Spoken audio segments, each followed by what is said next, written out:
समीर साराय संभूत चकास्ते यत्स्वभावाय भवाय सर्वभावाय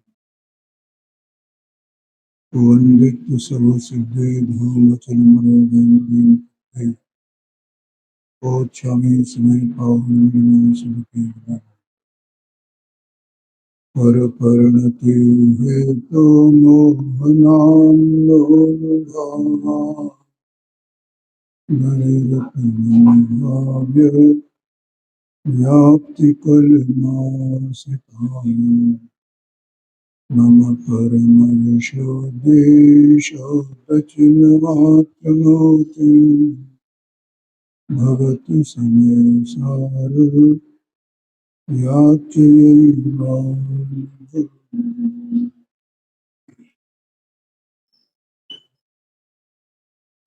समय सार जी ग्रंथादराज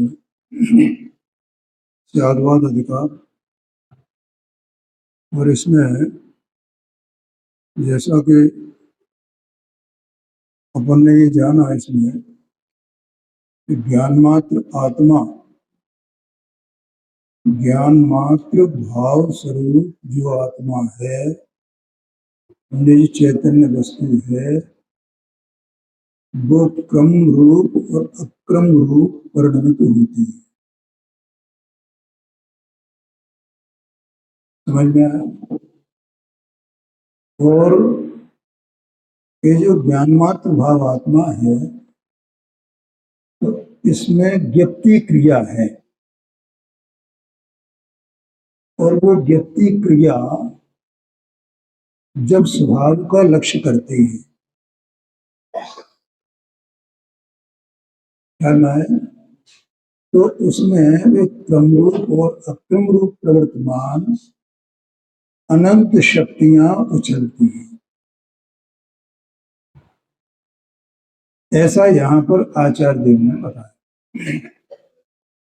शांति से समझना भाई है? क्या कहा? ज्ञान मात्र भाव आत्मा को कहा ना, आत्मा एक सत्स्वरूप वस्तु है। देखो यहाँ पर देह मन वाणी रागादिक भाव कर्म इन सबकी कोई बात नहीं है। ये जो चैतन्य वस्तु है ये त्रिकाल, इनके होने पर भी इनसे भिन्न पड़ा हुआ।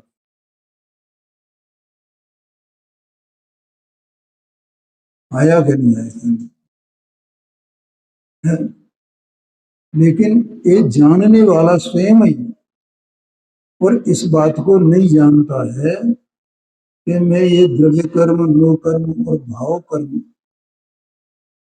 इससे मैं रहते ही हूं, अभी मेरा स्वरूप ऐसा ही है। ऐसा जानता नहीं। जब कभी कोई जीव अपने पुरुषार्थ से कालब्धि को पाकर के इस प्रकार से जानता है तो इस प्रकार से जानने का अर्थ हुआ वो स्वभाव के सम्मुख होता है। और जैसा कल अपन ने पढ़ा था, दुर्दक्षी ने तो बताया था कि स्वभाव की सम्मुखता और सम्यक दर्शन की पर्याय, सम्यक ज्ञान की पर्याय, ये कोई दो अलग अलग नहीं है, है? और ये भी अपन ने चर्चा में लिया था कि सम्यक दर्शन, सम्यक ज्ञान, सम्यक चारित्र, इन तीनों की पर्यायों में कहीं कोई काल का भेद है क्या? क्या बाणी? कोई काल भेद नहीं है, एक ही काल है। ऐसा देह मनवाणी रागादिक भाव का लक्ष्य छोड़ करके, पर भाव का लक्ष्य छोड़ करके, प्रकृति का लक्ष्य छोड़ करके जब ये आत्मा अपने ज्ञान स्वभाव की ओर सम्मुख होता है तो उस काल में उस परिणमन का नाम सम्यक दर्शन कहा जाता है। वो एक समय की पर्याय है और उस पर्याय में जो क्रमरूप प्रवर्तमान है, क्रमरूप क्रमरूप दोनों, हाँ, सीधा सीधा है। ये शायद कल परसों में बताया था।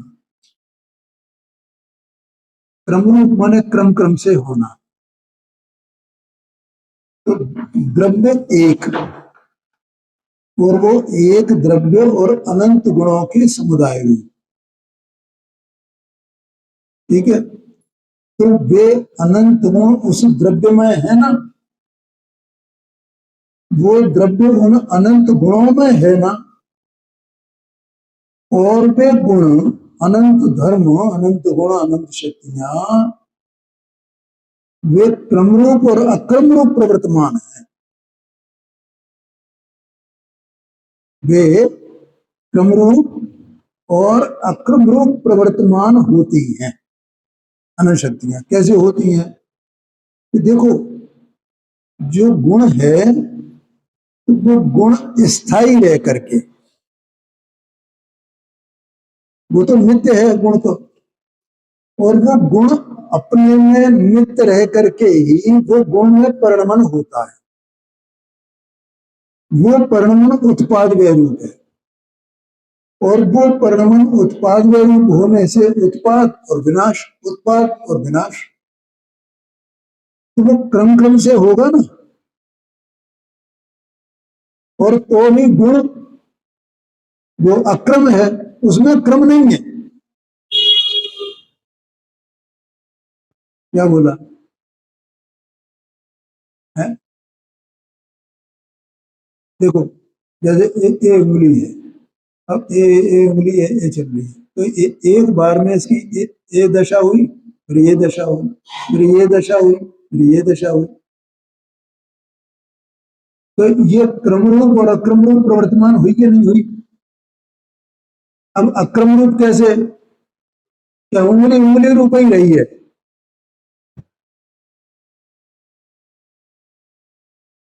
और मेरे को उंगली तो उंगली रूप ही है ना, इसलिए वो अक्रम है। और अवस्था बदल रही है, वो अवस्था क्रम क्रम से ही होगी। सारी अवस्थाएं एक साथ हो जाएंगी क्या? दो अवस्थाएं एक साथ हो सकती हैं क्या?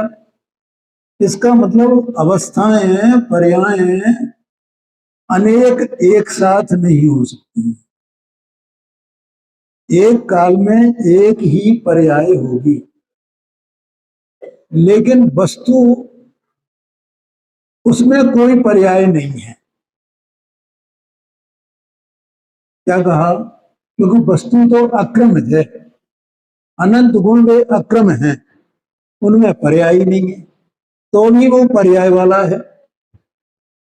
क्योंकि उत्पाद वे तो पर्याय का है, गुण का उत्पाद व्यय नहीं है। लेकिन गुण और पर्याय एक ही जगह है, एक में एक ही है वे। क्या कहा? हाँ, है। और कोई प्रश्न पूछना, कोई चिंता की बात नहीं है। हाँ है। हाँ हाँ जी, हाँ जी, हाँ जी।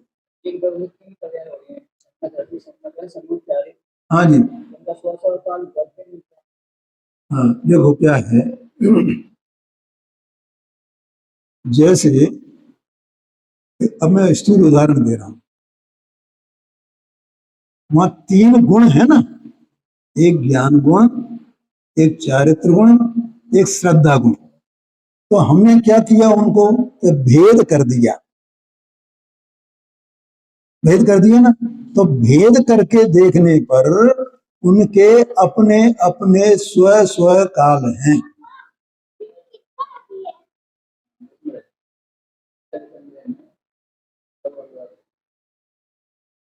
क्या कहा? भेद करने पर उनके अपने अपने स्व स्व काल हैं, लेकिन तीनों को अभेद एक आत्मा में अभेद करके वे तीनों एक ही काल के हैं कि अलग अलग काल के हैं? हैं जी, हाँ बिल्कुल, हाँ जी, है जी, ऐसा नहीं है। फिर भेद और अभेद में अंतर क्या रहा? फिर तो भेद माने भेद, अभेद मान भी भेद। हाँ जी, हाँ जी, हाँ जी, हाँ जी, हाँ जी, हाँ जी, हाँ जी, हाँ जी।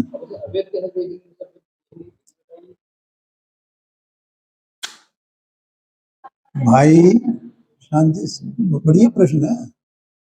मैं अपने को तीन देखूं कि एक देखूं? मैं तीन भेद होने से तीन हो गया हूं क्या? मैं ज्ञान हूं, मैं दर्शन हूं, मैं चारित्र हूं, ऐसा देखूं क्या कि मैं एक ही हूं? अरे भैया, ये बात बताने के लिए तो आचार्य कुंद देव को एक गाथा लिखनी पड़ी, 7 नंबर की, समय सारजी शास्त्र में। क्या क्या लिखा? क्या लिखा है पता है? कि आत्मा न दर्शन है, न ज्ञान है, न चारित्र है, वो तो एक ध्यायक भाव है। है? हाँ हाँ, है?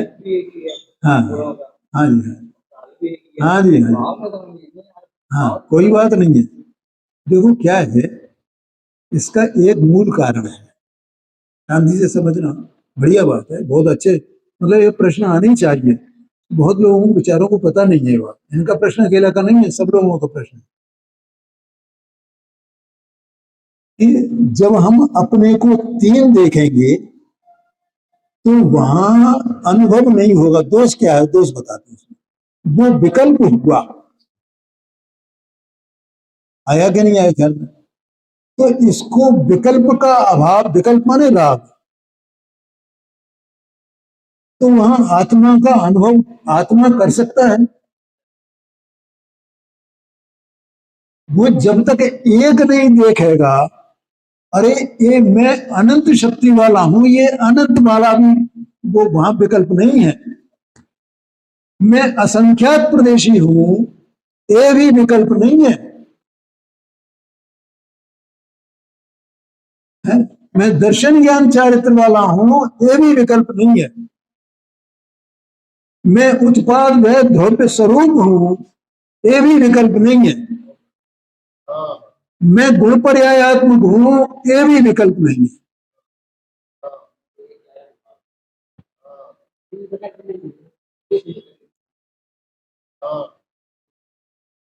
जो ज्ञान है ना, ज्ञान की पर्याय, वो कहां निमग्न हो गई है? अब उसे तीन दिखे कैसे? उसे पर्याय द्रव्य गुण का भेद दिखे कैसे? और इसके बिना आनंद होगा नहीं। भेद करेगा तो राग उत्पन्न होगा, माने दुख होगा।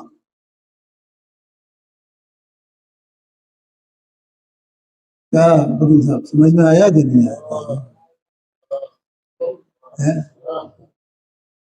ये शांति की बातें हैं प्रभु, जगत को खबर नहीं क्या वस्तु का स्वरूप है। हाँ,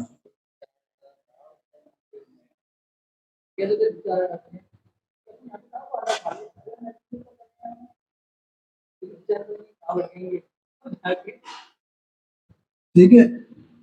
तो ये अनंत धर्मात्मक शक्ति वाला आत्मा एक ज्ञान मात्र भाव।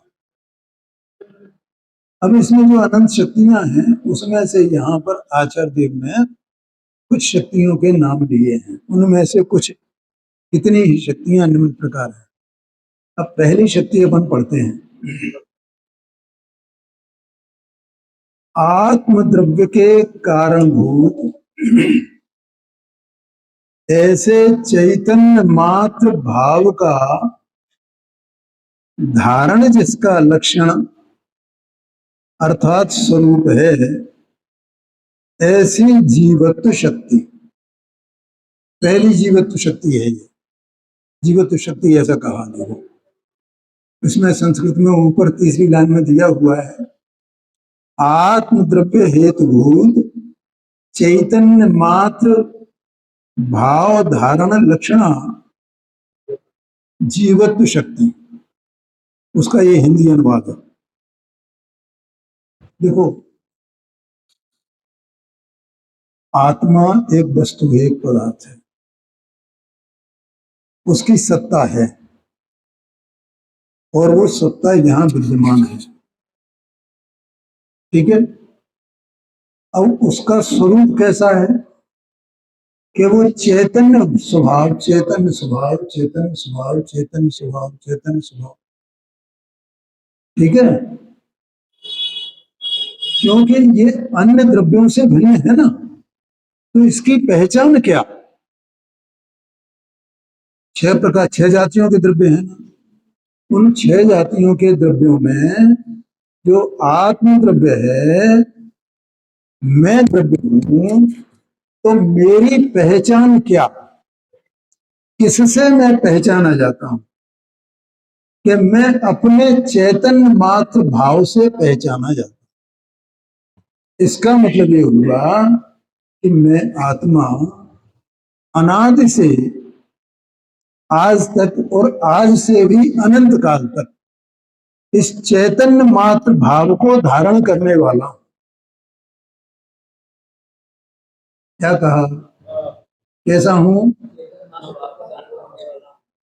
चैतन्य मात्र भाव को धारण करने वाला हूं। लेकिन ये चैतन्य मात्र भाव को मैं धारण करता हूं, तो ये धारण मेरा, ये स्वभाव, ये स्वरूप मेरा निरंतर बना रहा आज तक, उसका कभी अभाव नहीं हुआ, वो कभी नष्ट नहीं हुआ, आगे कभी नष्ट होने वाला नहीं। उसका कारण कौन? देखो, नाश नहीं होने का मतलब क्या है? तो उसको जीवन बना रहना। अपन जो लौकिक भाषा में बोलते हैं ना, कोई भी चीज ना, इसका जीवन खत्म हो गया भैया, कोई भी जड़ पदार्थों को भी अपन भैया इसका तो हो गया काम, बस निबट गया ये है। लेकिन आत्मा का चैतन्य स्वभाव को कभी निपट सकता है? नहीं निपट सकता है। क्यों नहीं निपट सकता है? क्योंकि इसमें एक जीवत्व नाम की शक्ति है, उससे इस चैतन्य भाव का जीवन बना हुआ है। ये इसलिए ये आत्मा इस चैतन्य भाव को अनादि अनंत धारण करने वाला है, ऐसा आशय है। आया कि नहीं आया ख्याल में? देखो, जैसे ये आत्मा चैतन्य स्वभाव को धारण करता है, तो पहली बात तो ये है, इसमें ये कहा कि आत्म द्रव्य के कारणभूत, कारणभूत कहो या हेतुभूत कहो, एक ही बात है। ऊपर हेतुभूत का, हेतु माने कारण, कारण माने साधन। तो आत्म द्रव्य का हेतुभूत क्या है? आत्मा काय से पहचाना जाएगा? उसका कारण क्या है? कि चैतन्य शक्ति, चैतन्य स्वभाव, ठीक है। अब चैतन्य स्वभाव निरंतर उसमें बना हुआ है, उसका कारणपना किसका है? कि वो जीवत्व शक्ति है। जीवत्व शक्ति के कारण से ये आत्मा चैतन्य स्वभाव को धारण कर। बोलो भैया वकील साहब, है ये देह मन वाणी, ये रागादिक, इनसे ये अपने चैतन्य स्वभाव को धारण नहीं करता, माने उनसे नहीं जीता है। ये बाहर में जो 10 प्रकार के प्राण कहे जाते हैं ना, 4 प्रकार के भी कहा जाता है उनको, 10 प्रकार के भी कहा जाता है। 5 इंद्रिय बल, मनवल, वचनवल है, और काय बल, ठीक है, इंद्रिय बल, मन बल, वचन बल, काय बल, और आयु और श्वासोच्छ्वास, ये 10 प्राण कहे जाते हैं। और ये कहा जाता है ये जीवन 10 प्राणों से जीता है। तो ये जो अंदर में चैतन्य वस्तु है, ये क्या इन 10 प्राणों से जीता है? क्या नहीं जीता भैया। ये तो अंदर में जो चैतन्य वस्तु है, ये शरीर का संयोग इसको बना रहता है, उसका नाम ये 10 प्राण है, द्रव्य प्राण है। और ये सबके सब इस जीव को कर्म से प्राप्त हैं। ये 10 प्रकार के प्राण है ना, ये किससे प्राप्त है? कर्म से प्राप्त हैं। लेकिन जीव को जीवत्व शक्ति वो कोई कर्म से प्राप्त होती है? कर्म से प्राप्त नहीं होती है। ये जीव अपने को ऐसे ही मानता है अनाथ से मिथ्यात्व के कारण से कि ये प्राण चले गए तो मैं मर गया है। लिखा है ना छेडाला में, तन उपजत अपनी उपज जान, तन नशत आपको नाशमा, ऐसा मान रहा है ना। लेकिन क्या ये तन के चले जाने से, तन के छूट जाने से इसके जीवन का अंत हो गया है? ये नहीं हुआ है। इसका जीवन तो अनादि अनंत है, और उसका कारण ये जीवत्व शक्ति है जी। देखो, होती होगी, यहाँ तो ज्ञान मात्र भाव स्वरूप आत्मा है, उस आत्मा की बात चल रही है।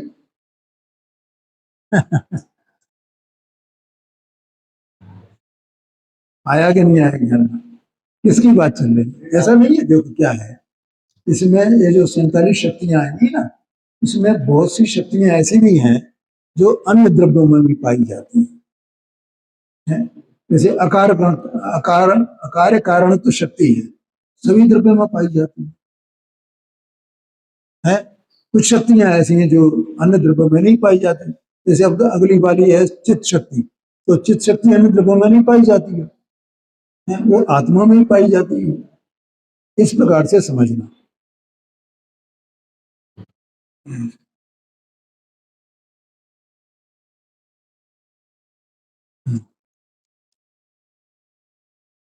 आया समझ में?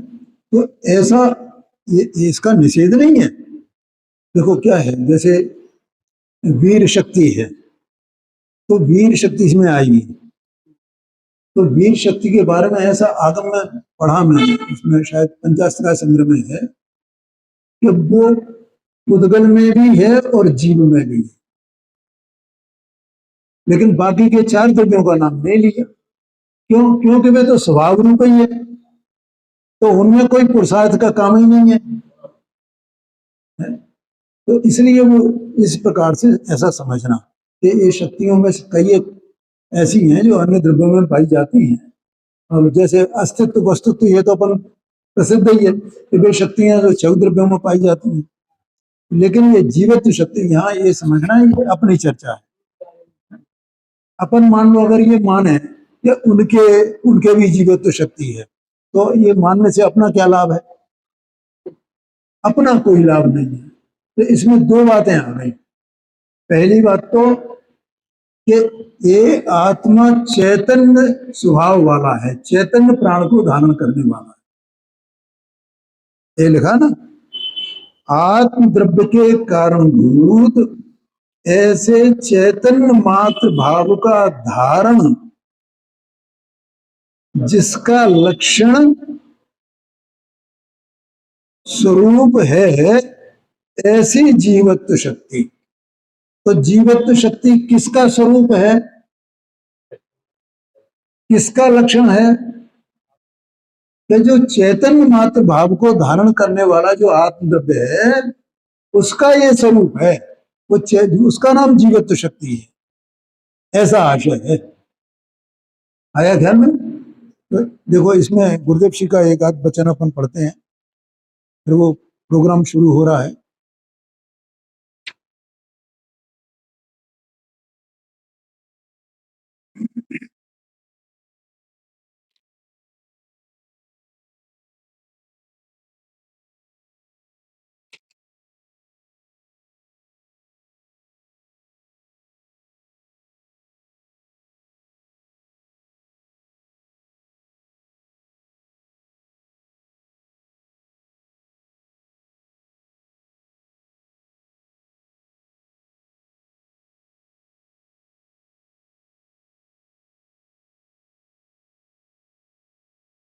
इसमें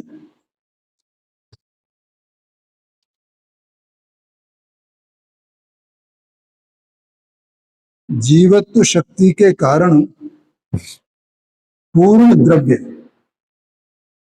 जीवंत ज्योति है। एक आया नित्य उद्योत रूप, नित्य उद्योत रूप माने सदाकाल प्रकट है। तो सदाकाल प्रकट है तो कैसे जानने में आता कि मैं हमेशा हूं, मैं हमेशा हूं, मैं हमेशा हूं। ऐसा अपने को अनुभव में आता है कि नहीं आता है? मतलब अपन यहाँ जो है इस सिद्धांत को समझने वाले हैं तो मेरा कभी अभाव होता है? और ये आगम के अवलंबन से ये भी अपन अनुमान से ये जानते हैं कि मैं ऐसी अनंती पर्याय पहले धारण कर चुका हूं और आगे और भी अनंती पर्याय, मतलब जब तक मैं मोक्ष प्राप्त नहीं करूं तब तक ये पर्याय चलने वाली है। एक बात। दूसरी बात कि मोक्ष होने पर भी मेरा जीवन रहेगा क्या नहीं रहेगा? बोलो भैया। तो वो जो जीवन रहेगा वो किस कारण से रहेगा? वो जीवत्व शक्ति के कारण से रहेगा। और वहां भी ये जीव चैतन्य शक्ति को धारण किए हुए रहेगा ही रहेगा, ऐसा समझना। तो इसलिए ये जब नित्य उद्योत रूप है, नित्य प्रकट है, जीवंत ज्योति है, तो ये जब अनुभव करो, जब ये ज्ञान इसका देखे अंदर में, तभी ये है कि नहीं है, तभी ये है कि नहीं है? बोलो। उसके लिए कोई दूसरा लक्षण देखना पड़ेगा कि क्या लक्षण है उसका, है?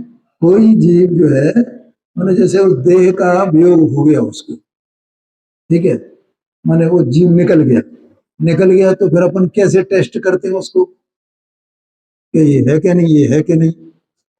क्यों? तो आत्मा के होने के लिए क्या टेस्ट करना पड़ेगा? वो तो अपनी अनुभूति से प्रमाण है कि मैं हूं, ऐसा है। इसलिए द्रव्य में जीवत्व है। अब कहा वो जीवत्व कहां कहां है? कि द्रव्य में जीवत्व है, गुण में जीवत्व है और पर्याय में भी जीवत्व है। क्योंकि वस्तु द्रव्य गुण पर्यायात्मक एक ही है। तो इसके द्रव्य में जीवत्व, गुण में जीवत्व, पर्याय में जीवत्व, असंख्यात प्रदेशों में जीवत्व, अनंत गुणों में जीवत्व है। और हर काल में, हर पर्याय में, जितनी पर्याय निकल गई और आगे होने वाली हैं, उन सब में जीवत्व, क्योंकि वो उससे भिन्न होता ही नहीं। आया कि नहीं आया क्या? ऐसा समझना। अब चूंकि अपने को उधर थोड़ा भाग लेना है, यही अपन समाप्त करते हैं इसको।